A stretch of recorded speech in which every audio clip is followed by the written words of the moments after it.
Good afternoon and welcome to this, our latest Saints Talk live from St Andrews.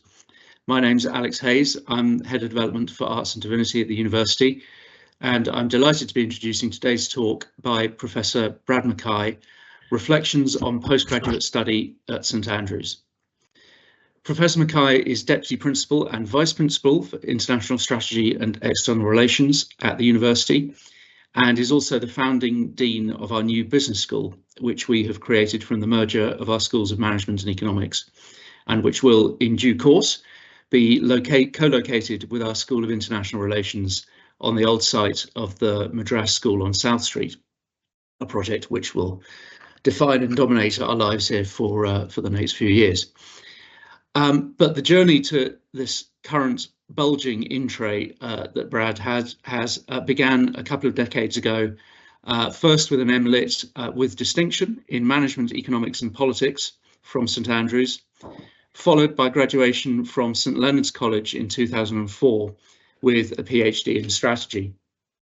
So in this talk, Professor MacKay will reflect on his time as a postgraduate student at St Leonard's College as it celebrates its 50th anniversary. The college was originally founded in 1512 to educate and support novices and poor clerks of the Augustinian order. The college evolved over the centuries, and 50 years ago, 227 years after its amalgamation with St Salvator's College, St Leonard's College was reconstituted to be the home for the university's postgraduate community.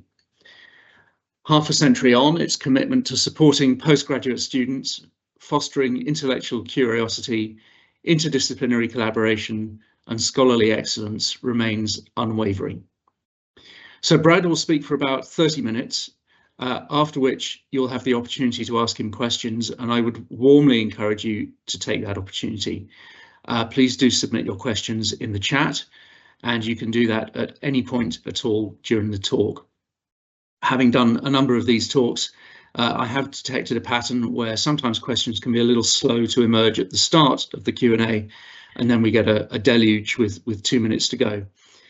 So as we're in the midst of what I will generously refer to as general election fever, to misquote a famous political exhortation, please do submit early and submit often.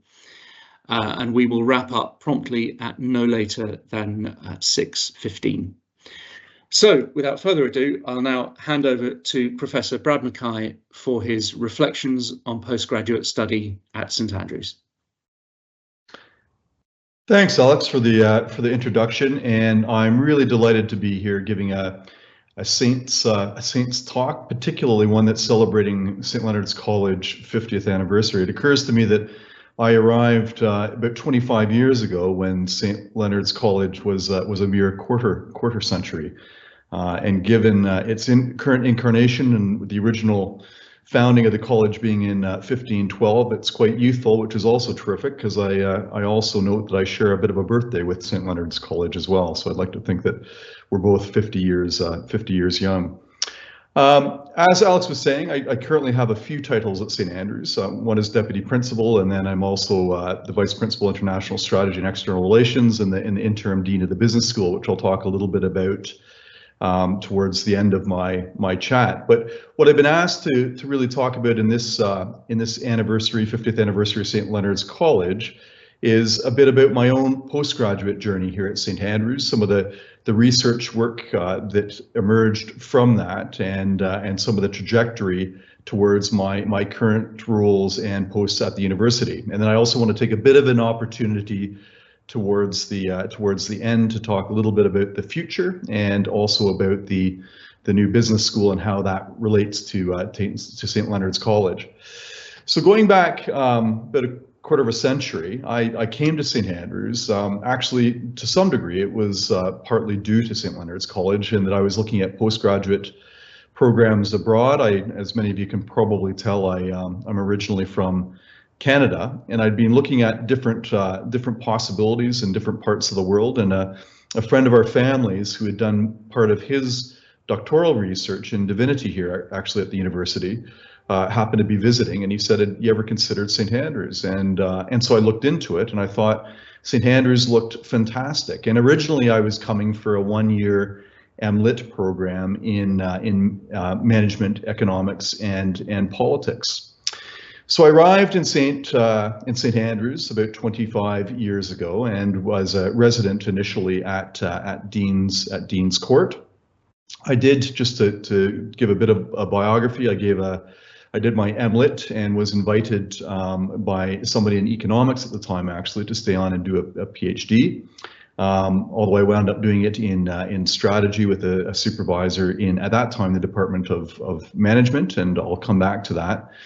And then soon after that, I joined the faculty, and like many alumni of St. Andrews, I also happened to meet my wife at St. Andrews, so she and I were on a one-week induction course for new lecturers, and I joined the faculty, and at that time what was the Center for Business Education, which had just been set up to offer postgraduate taught programs in business-related subjects, and I was the first faculty member in that. And 18 months later, the Center for Business Education merged with what had been the Department of Management to form the School of Management, and I was here until about 2008.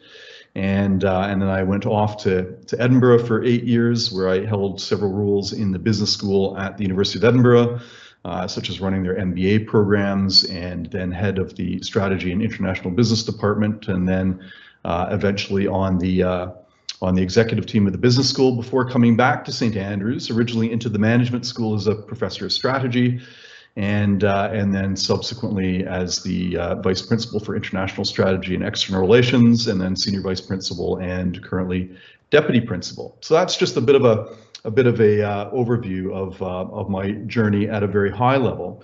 But when I was here, I think what strikes me is right from the outset, doing my MLitt in management, economics, and politics, which was an incredibly interdisciplinary MLitt, and particularly living in Dean's Court, which at that time was really kind of the social center for St. Leonard's College. It gave me incredible exposure to people right across disciplines at the university, St. Andrews being the international university that it is. I met people from all over the world with really varying backgrounds and interests, and it was an extraordinarily immersive experience, actually, where so much of St. Andrews is really about that personal touch, those connections, making those friendships, and that was very much my experience right off the bat.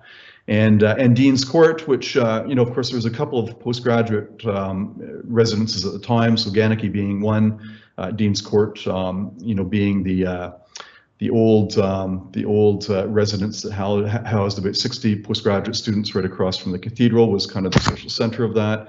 But it was really at a time when St. Leonard's College was coming into its own in terms of how it was supporting postgraduate students and creating those connections, giving a bit of exposure to research that was happening right across the university. And it was during that time as well where I had also been exposed with 3 other peers that were also doing MLITs at the time to a project that was being run out of the Department of Management on a set of scenarios that were scenarios for Scotland. So that was in the lead up to the millennium, and there was an awful lot of futures work going on all over the world, really. But Scotland was no different, looking at what at this really important time in history, what did the future look like? And so myself and 2 others have been hired as research assistants to work on quite a grand project, actually, looking at the future of Scotland over the next 25 years with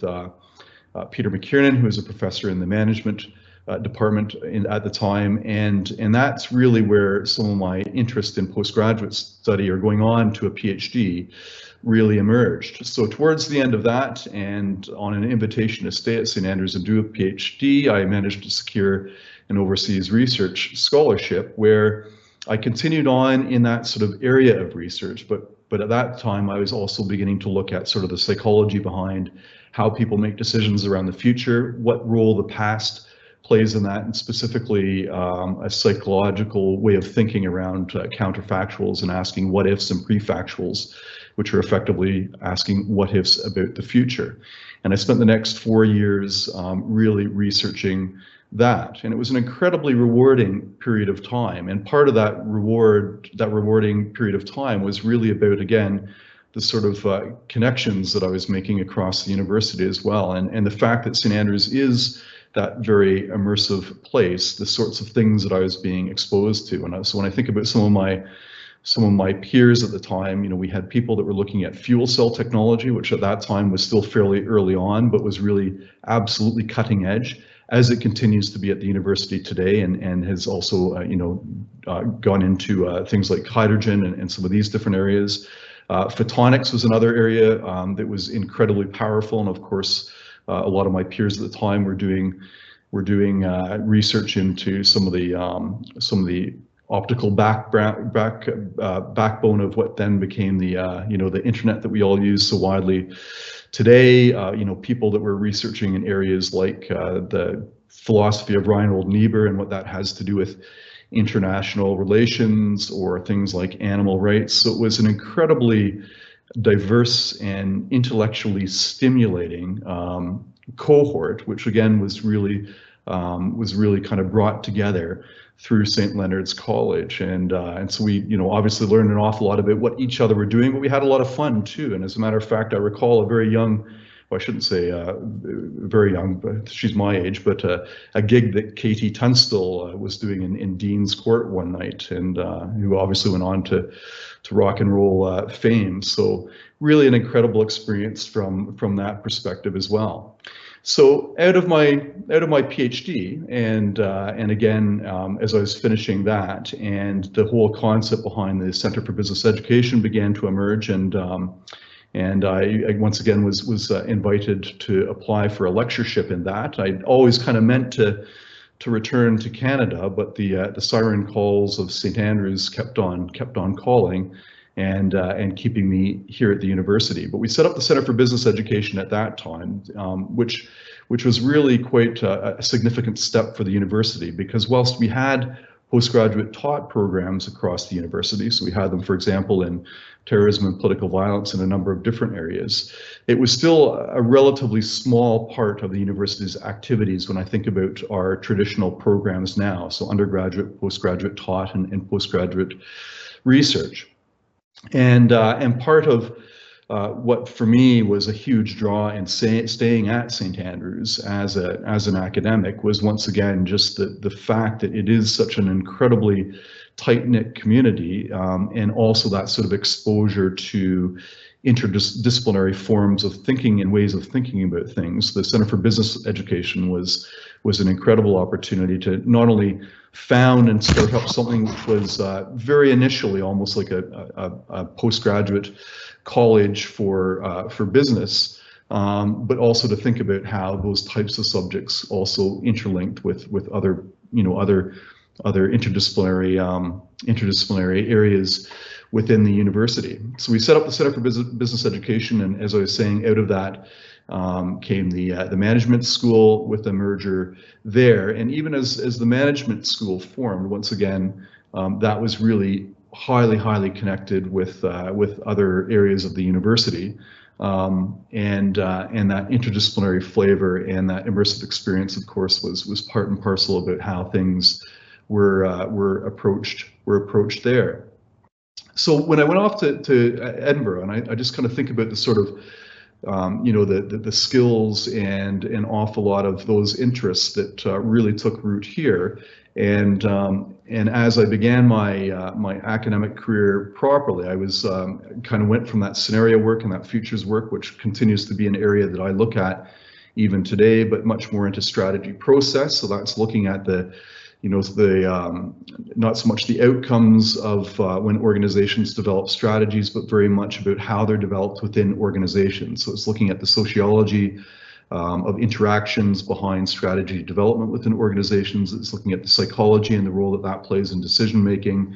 It's looking at the micropolitics that often play out in different ways, and how when these things kind of come together, how sometimes the formulation and implementation of strategies can be effective, and sometimes they're not.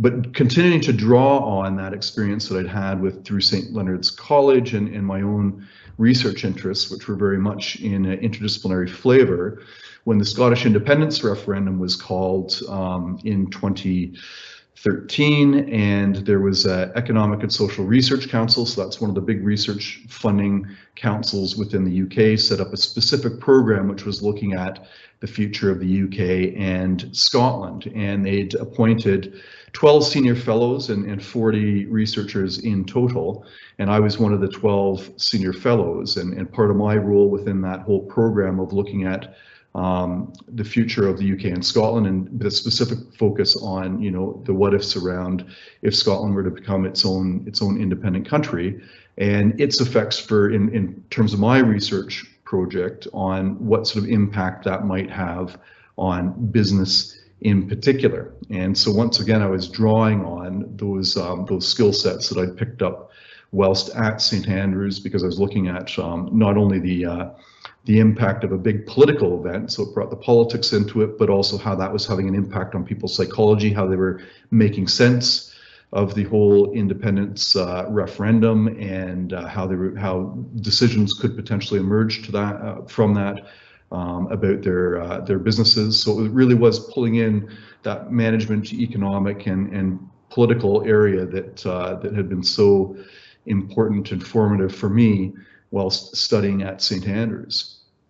So as I came out of that, and I was then, so that was a senior fellowship which lasted for a year. I then went on the executive team for the business school, and it was soon after that St. Andrews approached me about coming back initially as a professor of strategy, and then subsequently to that, I was asked by the principal if I would take on the vice principal for international strategy and external relations, and part of the reasons why I was asked to take that role on the senior management team at the university was because of that skill set, which had really had evolved. It had started during my postgraduate studies at St. Andrews. It had evolved into a research interest. Then obviously through things like the Scottish independence referendum, and subsequently the referendum on the UK and Europe, I was also able to take some of those skills and those research interests, and also do things around advising and consulting with industry and government and third sector organizations. Once again, drawing on that kind of cumulative sets of interest and skills that I'd been developing, that went right back to my first my MLitt in management, economics, and politics back in 1998, 1990, 99. And so I took that role on in St. Andrews, and that was right in the sort of the post-Brexit or post-referendum period. So there was an awful lot of change that was happening within the UK as the UK began the process of extricating itself from the EU, and of course for universities that are incredibly international anyway, and St. Andrews specifically being incredibly international and with very, very strong links and connections with Europe as well as North America and Asia and other parts of the world. I was then able to draw on those skills and that knowledge that I picked up both through my research interests, but also some of my experiences advising and consulting in some of those areas, and then put them to work for the university as well. So thinking about, for example, what the different scenarios were for higher education, what that would mean for St. Andrews, and how we needed to start to think about how we were adjusting our strategy for the university. It was about that time as well that our Vice Chancellor and Principal, so Professor Dame Sally Mapstone, had taken a decision early in 2017 about also formulating a new strategy for the university.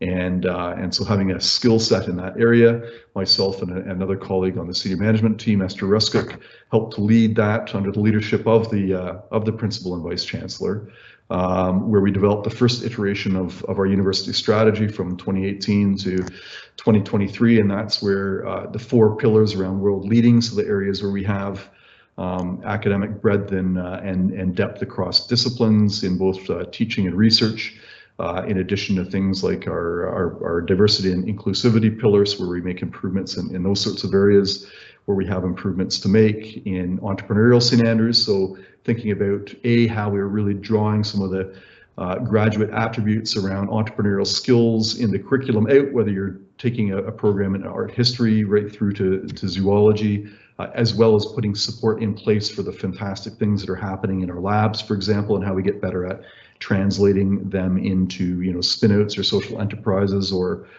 in other areas of social sciences and arts and humanities, how we think about our research and our interests and how that then can have more of an impact on policy, and then also just global St. Andrews, about how we were positioning ourselves as a relatively small university, but in a global HE environment of giants. So how we continue to punch way above our weight. So once again, it was that kind of trajectory that started off with my time back in 1998-99 on my MLitt in management, economics, and politics, and how that had developed both in terms of research interest, but also in terms of my professional career, and taking that right up through to that period in the post-Brexit period, when we began thinking really carefully about the university strategy and how we were positioning ourselves and where we needed to make investments in all of those sorts of things that were involved with that.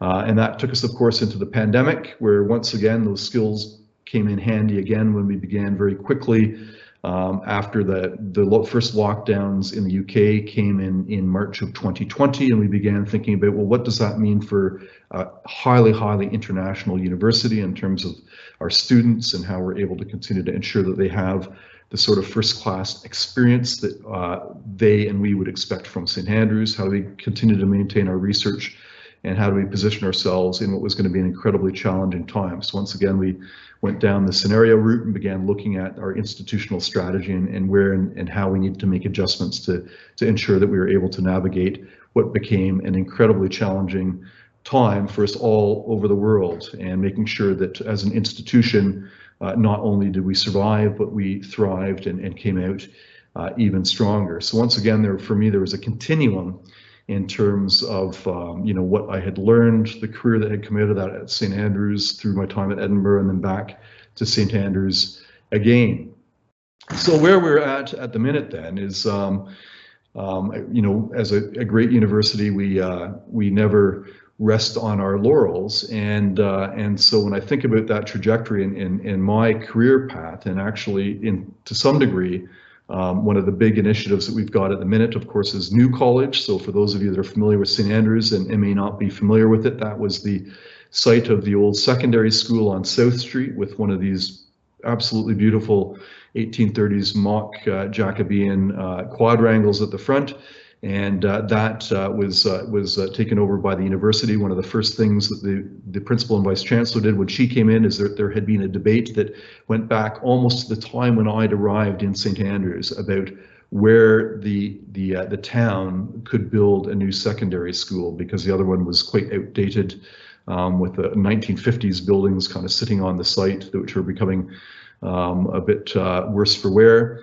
And that had actually been quite a debate that had been going on for almost 2 decades in St. Andrews, and there'd been different proposals, and those proposals for various reasons weren't workable. So one of the first things that our principal and vice chancellor did when she came in into the university is, you know, she went to the council and said, well, look, we have some land up past our sports center that we'll give the town to build what has become a fantastic new secondary school, and we'll take over that site in the off of South Street to form what we're calling New College, so the first new college since 1747, and that will house international relations and our new business school, which we'll talk about in a minute, and become a real hub for social sciences at St. Andrews. And that is a project that is progressing at pace and will be another fantastic attribute for the university. So the business school part of that, in about 18 months ago, we announced that we were going to be bringing together the School of Economics and Finance and the School of Management into a business school. To some degree, it's a bit of a blast for the past, because when I first entered the university and started studying at St. Andrews, there was a School of Social Sciences which housed was much smaller than the 3 schools of international relations, economics, and management are today, but it housed basically 3 departments. And but we announced that we were going to create a business school, and we did so for a whole host of very good reasons. Some of them were around really wanting to strengthen our research profile by bringing the 2 schools together and into one business school and investing in them. Some of it was very much around wanting to stay very current with the times and developing new programs, whether it's lifelong learning, or it's short postgraduate programs, or it is things around executive education. Some of it was around very much positioning and ensuring that we as a university it's well understood and articulated in terms of some of the areas of strength that we have. Some of it's very much about ensuring that St. Andrews as a destination place, a place that people like to travel to, that we leverage those powers of convening to make sure that we're well connected with what's happening in the outside world, and our teaching and our research interests are having an impact on wider society. So those were some of the reasons why we made that announcement. But once again, even there, though there's the whole kind of development on South Street is being called New College. I mean, that will also help to strengthen St. Leonard's College, which has been, in my view, a really tremendous development over the past 50 years for the university, because a lot of where we're looking at developing in the future is in that postgraduate space, but it's also very much keeping in line and in sync with where education is going around the world. So, for example, even though things like our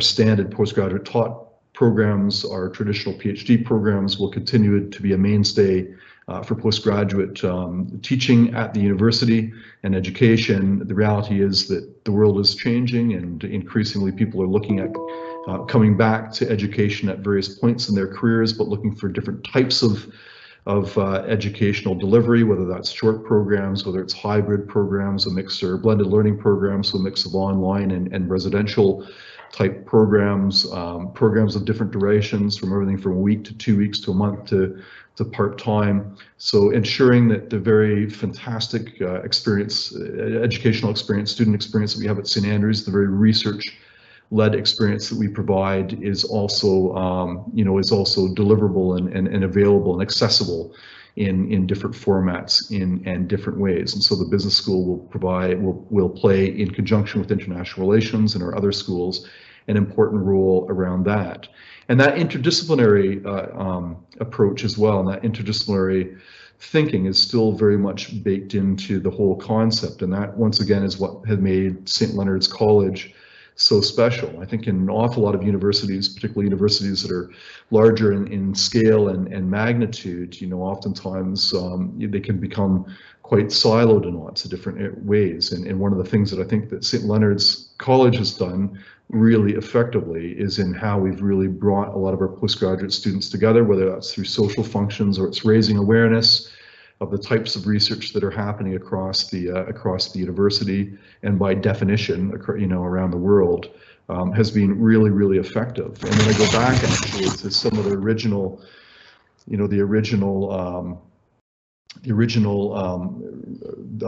things that were drawn up for the not bylaws, but the whole concept behind St. Leonard's College when it was founded in 1974, which was really about how we ensure that our postgraduate students are really well cared for, how we also stimulate interest in research around the university generally within the postgraduate community, and also how we ensure that students are also able to interact socially. For me, during my experience as a postgraduate student at St. Leonard, at St. Andrews, St. Leonard's was really effective and played a really important role, and that continues to be the case. And as I said before, as a great university, we never rest on our laurels. And so thinking about how St. Leonard's develops into the future is as a really crucial element of what we're doing at St. Andrews. And so some of that, again, will be around how we think about programs in different ways, but it's also thinking about the types of support that we provide for our postgraduate students, how we ensure that they're also linked into really positive career destinations, whether that's going into industry or it's going into academia as scientists and researchers and scholars, or it's going to work for third sector organizations or governments. So because I think one of the things that we do really effectively at St. Andrews is not only produce first-class students and give a first-class education, but also one that really manifests all the really important areas of critical thinking and having a really good understanding of the research process, having a outward-looking breadth of knowledge across different disciplines, and that understanding of how the world's evolving, which just in whatever students might be doing, whatever types of programs they might be doing, makes for just really first-class citizens of the world.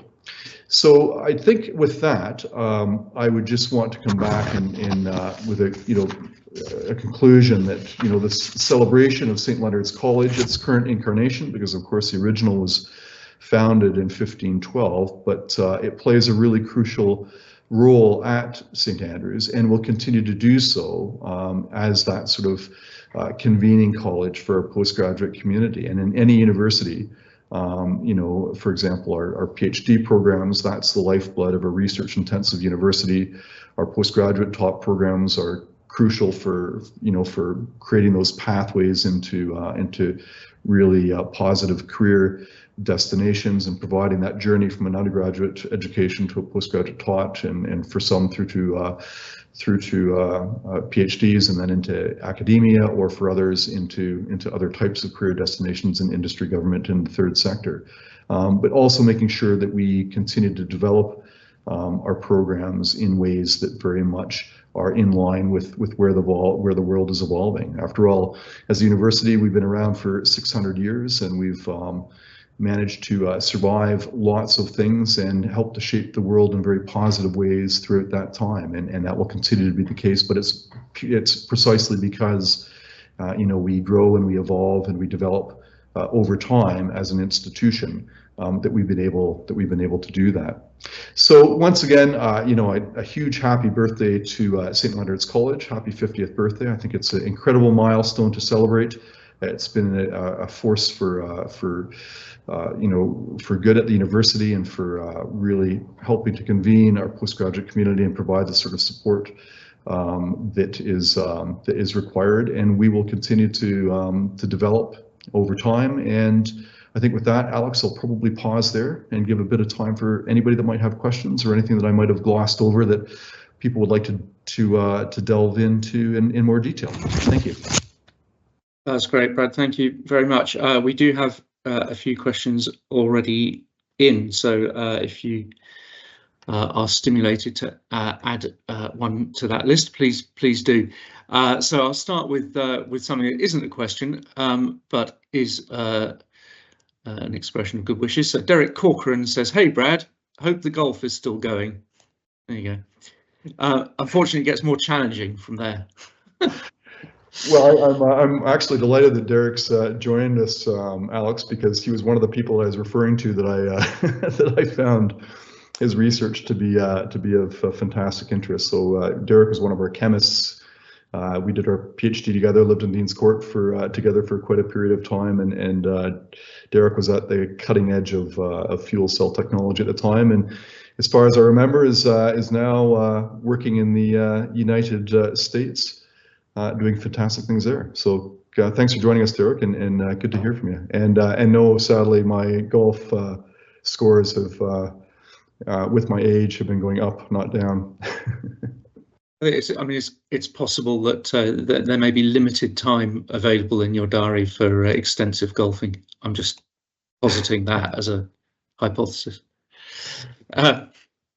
So, first question is from an anonymous questioner, and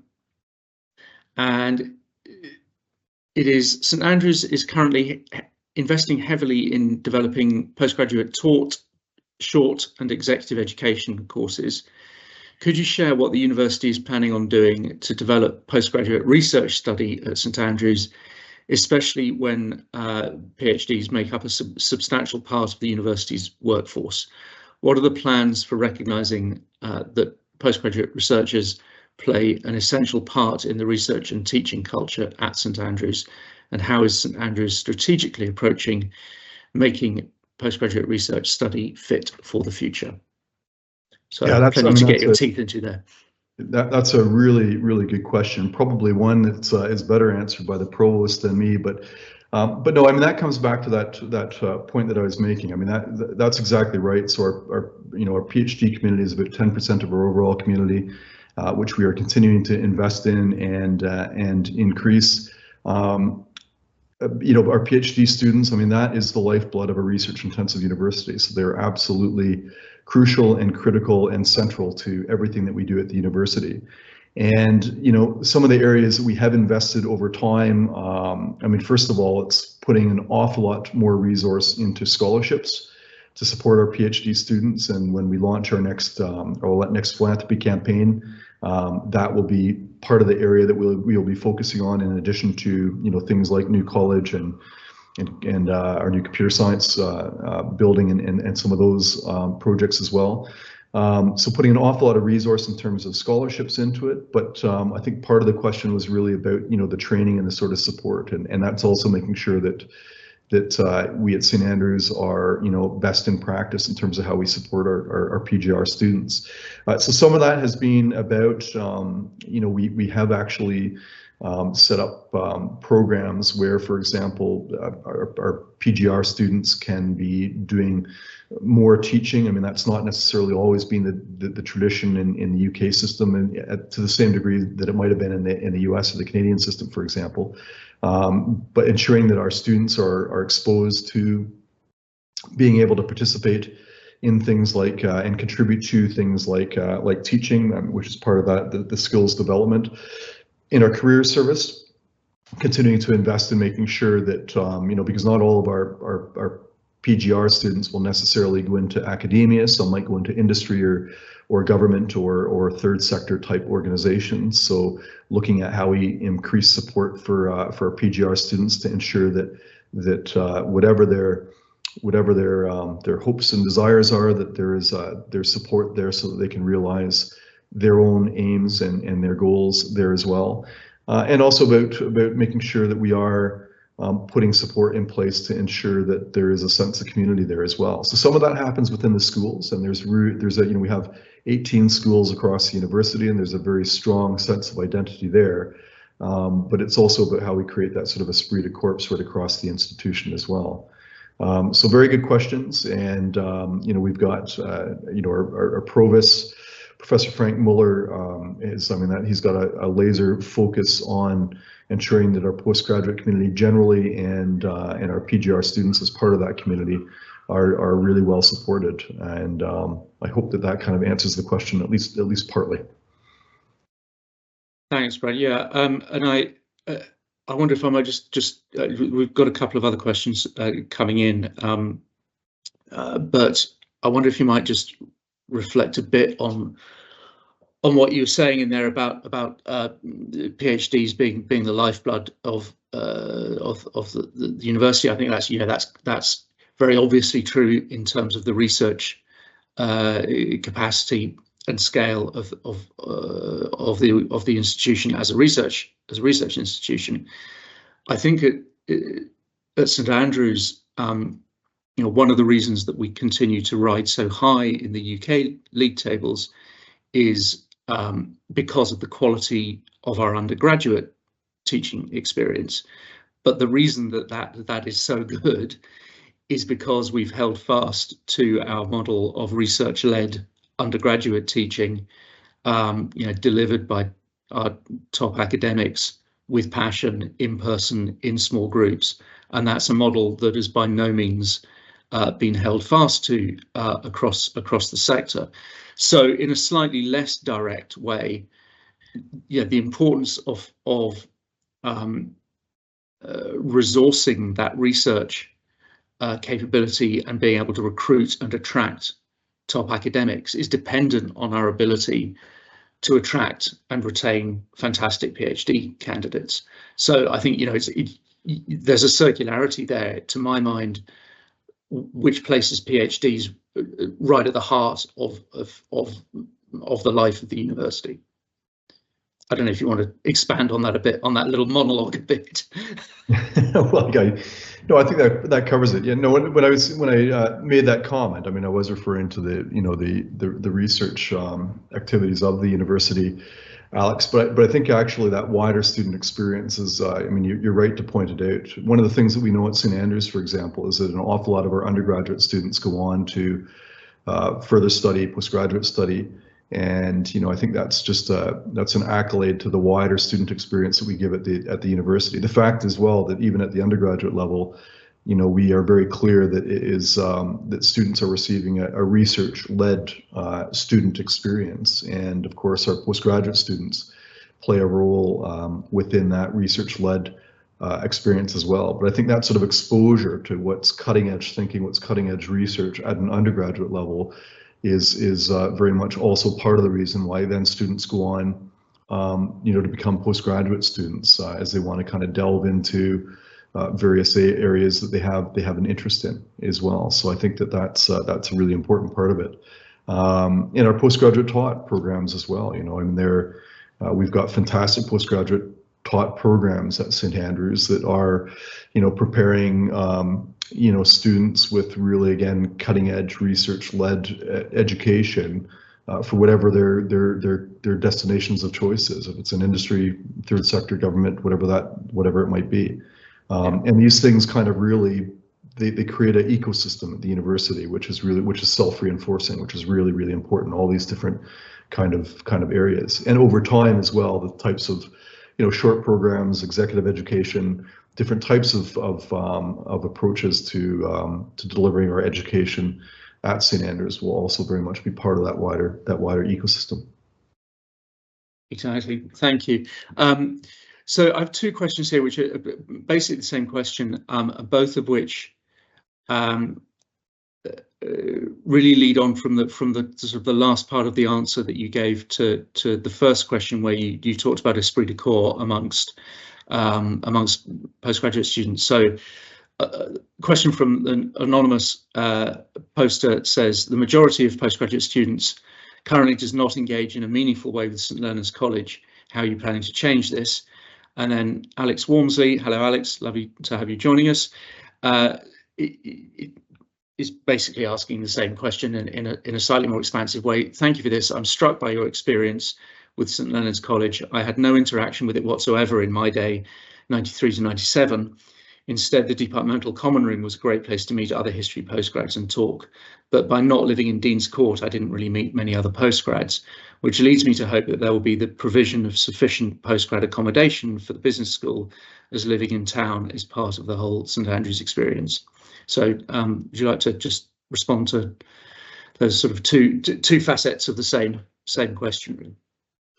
Yeah, so I think that, I guess it depends on how you kind of define St. Leonard's College. I mean, so if you define it as kind of being a place, then no, I mean, that's quite accurate. Then, I think people would kind of, there'd be an awful lot of postgrads that would have gone through historically that would say that perhaps they didn't have those sorts of interactions. But if you think of it more as a community, which is really what it is, I mean, it actually does have space now in the old Burf school. Whereas in my day, the social center for it was Dean's Court, but it wasn't exclusively Dean's Court students either. Actually, students were coming in from all over the university to participate in the various social events that were put on at the time. And so we'd have students that were staying in Gannicky and in private accommodation and all over the place.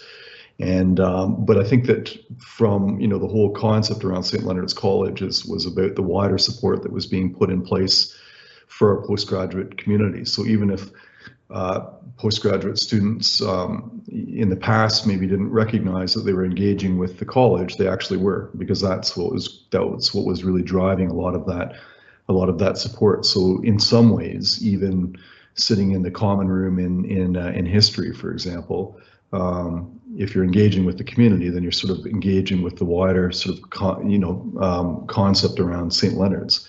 I mean, it is true, of course, that you get, of course, groups within groups as well. So people do relate to their schools. That's where they have a lot of, they spent a lot of time. That's where a lot of their interactions would come in, and that's natural and quite right. And we wouldn't want to change that, actually. But I also think that there's some worth, there's some merit in ensuring as well that there's a wider community across the university, and I think it makes our own research richer for it. I mean, if you can be exposed to, what's happening in wildly different disciplines. I mean, sometimes collaborations come out of that, but even if that's not what your aim is in terms of doing postgraduate study, just kind of having a breadth of knowledge of what's out there and what's happening is hugely enriching, and I think makes for a much more well-rounded experience.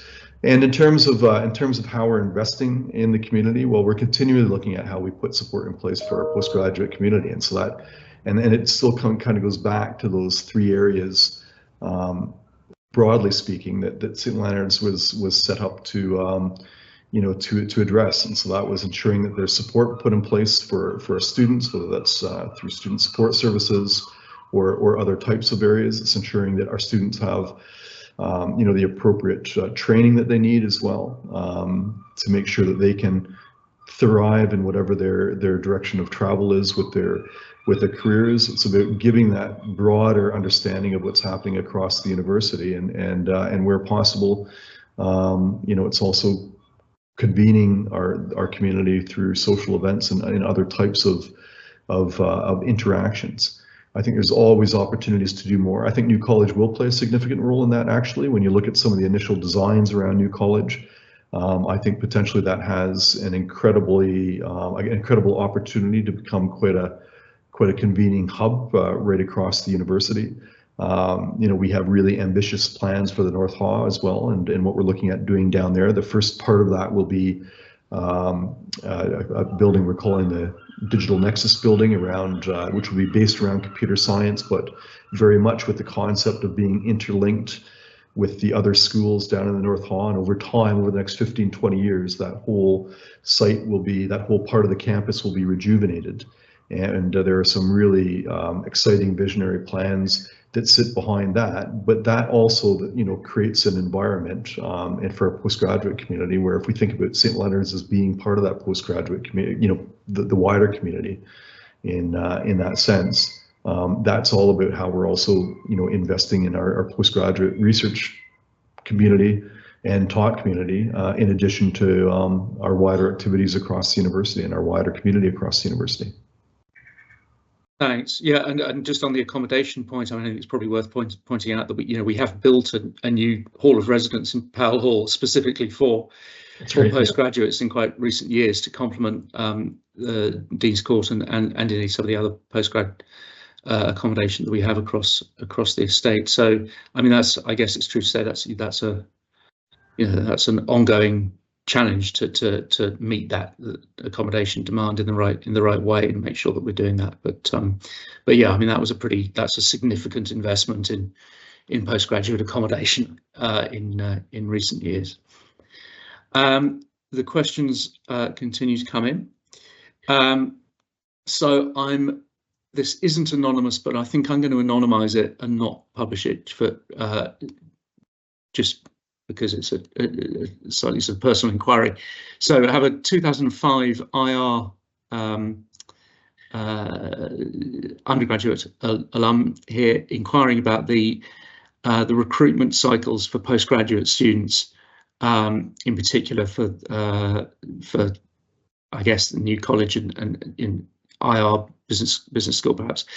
And he's going to follow up by email. So I'm going to keep that anonymous, but I wonder if you just want to give a quick, and also he asks how long you're planning to stick around in St Andrews, which I presume is, indefinitely, but right. Well, in terms of recruitment cycles, they work in a couple different ways. So for postgraduate research, there isn't really a recruitment cycle. It actually tends to be all year around. I mean, students might tend to start at various points, i.e. in September, maybe sometimes depending on the program in January or February, but generally in terms of recruiting, that's happening all the time. And you know, we're getting inquiries all the time, and that's on an ongoing basis. In terms of postgraduate taught programs, they tend to work a little bit differently, and depending on where we're recruiting from in the world, this can be a bit nuanced as well. So for example, for postgraduate taught international students, it tends to be you know, sort of January, February, March, which are the key periods of time, although that can be a little bit different depending on whether you're talking about North America or you're talking about Asia or Europe, or even with, you know, India and so on. So there's you know, different regions will have different kind of nuances, and some of that's around, you know, their own educational systems and when key deadlines come, and others are around, you know, being able to apply for visas, and all that kind of stuff plays into that, and it does differ a little bit, but that tends to be the key period. For the UK itself, in terms of postgraduate taught, I mean, it tends to actually, we talk about a bit of a surge through the summer months, so it tends to, that recruitment cycle tends to happen a bit later in the overall cycle. So that can start to happen really. I mean, obviously applications are coming in all the time, but it tends to really kind of surge as we get into June, July, maybe a little bit into August. So that cycle works a bit differently in the UK as it does internationally, and even internationally, there's an awful lot of variation behind that. I think the anticipation with a lot of the short programs that we are beginning to develop, so we'll have our first executive education program running this summer. It will be in FinTech. It will be a 3-day program in August. And it depends on you know, it will depend on some of those programs. So for example, if it's some of the exec ed programs that are aimed for professionals, it will probably be, it could potentially be almost a year in advance, because obviously people need to be able to take the time off if it's a residential for 3 or 4 days to be able to come and do that. You know, online programs tend to work a little bit differently. It can be a little bit last minute before programs actually start, and then it just depends on when the programs are starting, if they're starting in September or January, or when it happens to be. So you know, I think that in sum, the admission cycles for all kinds of different programs are incredibly nuanced and varied, but that just gives a bit of an overview of how some of these programs tend to work, generally speaking. What was the other part of that question, Alex? How long you're planning to stick around in St Andrews? Well, yeah, for a while, I think is the answer to that. I think when I first came up, there was someone called Peter Grenier who had actually been acting principal for the university in the late 1980s. And he was the one that founded the Department of Management. And he and I were chatting, and he was talking about having come up in the 70s, but at the time that St. Leonard's College was refounded. And he'd be coming from the London School of Economics, and he'd said to a colleague of his, "I'm going up for a year or two to St. Andrews to take a fixed term contract." And his colleague said, "Peter, St. Andrews is full of the bones of people that went up for a year or two, and I may well wind up being one of them, but I'm not making any predictions about that yet." It's not a bad place to be. Yeah. There is another question here, which I think we'll have time to get to. I just wondered if I might ask you what differences you see from your time particularly as a PhD candidate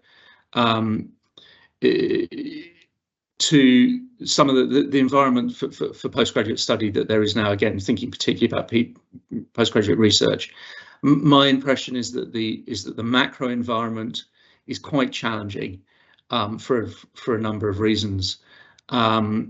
And you know, I think we've mentioned our forthcoming philanthropic campaign, and I think, you know, we will see student support for postgraduate research being much more to the fore in that campaign than perhaps it has been previously for that reason. But I wonder if you know, looking both as a PhD candidate here 20 years ago, to the PhD candidates that you're seeing now and the environment they're working in, what differences you notice? That's a great question, Alex. Some of it has to do with domestic changes in the UK. So obviously the funding environment for PGR students is changing. At one time, for example, people that were applying for grants through the big funding councils would be able to include postgraduate research students or PhD students on their grants. They can't do that anymore. It tends to move more towards sort of centers of doctoral training, which has been one of the developments. So the funding landscape has changed, which is part of the reason why we put a lot more resource into scholarships to ensure that students that great talent can come to St. Andrews and be supported financially as well as in lots of other ways for their program of research. It's incredibly competitive internationally for good PGR students. I mean, it's like lots of different areas, where everybody's competing for talent, and obviously, if you're a research-intensive university like St. Andrews, you want to get the very best postgraduate research students that you possibly can, which again contributes to the wider research environment in the university, and that's also what's really for us, progressing the types of knowledge that we're creating at St. Andrews.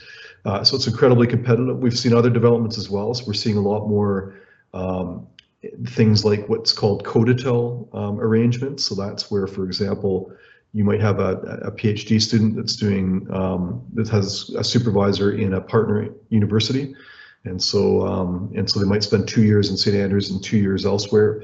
And so we work with a number of universities around the world on co-detail programs that allow our PhDs to kind of be experiencing two different systems, which is enriching in itself, but also also have two different supervisors and have the resources of two different universities and all those sorts of things. So that's been another development which has been picking up pace in the past few years. So there's been lots of different areas. I think the training is probably better now than it was when I was there as well. I mean, when I was doing a PhD, you could basically you just walked in and started your project. There might have been a course that you did, but now there's a lot more training for our PGR students in terms of having a year where there's a lot more coursework where you're doing things on methodologies and epistemological and ontological positioning and all of that sort of thing, which can help to really structure projects. So I think that it's a little bit more structured today than perhaps it was 25 or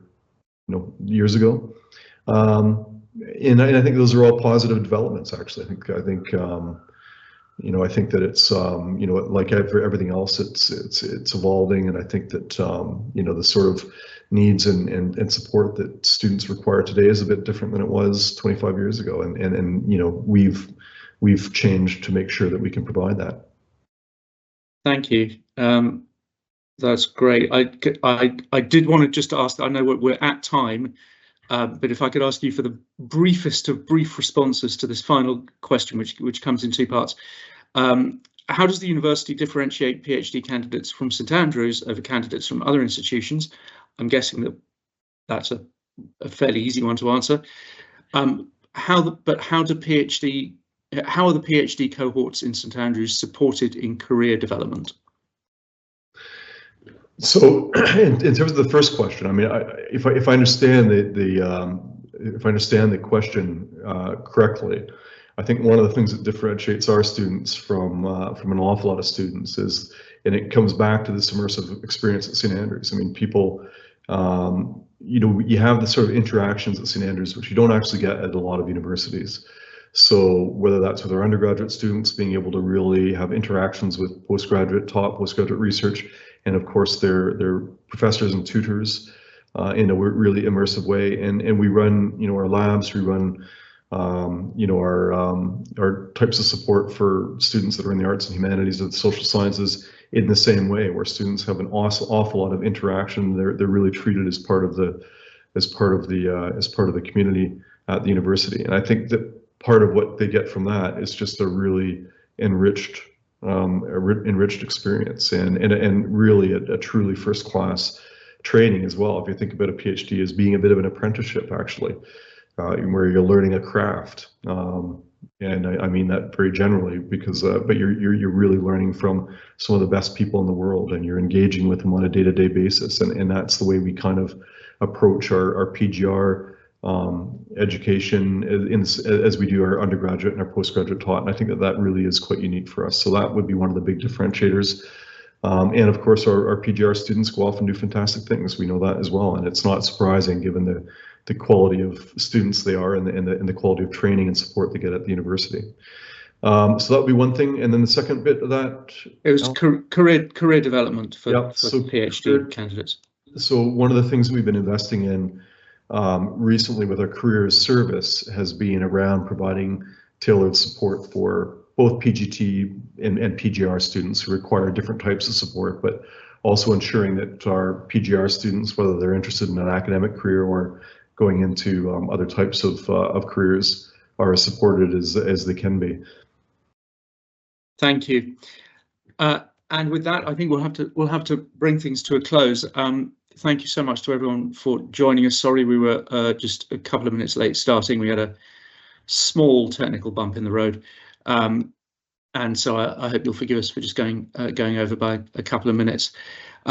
Please do keep an eye out for news of our next Saints talk. But in the meantime, I just want to say thank you again to Professor Brad MacKay for being with us this afternoon amidst his extremely busy schedule and giving us that very detailed and interesting overview of postgraduate life, past, present and future at the University of St Andrews. So thank you again, Brad, and thank you to all of us for being here, and from us in St Andrews, have a very good evening.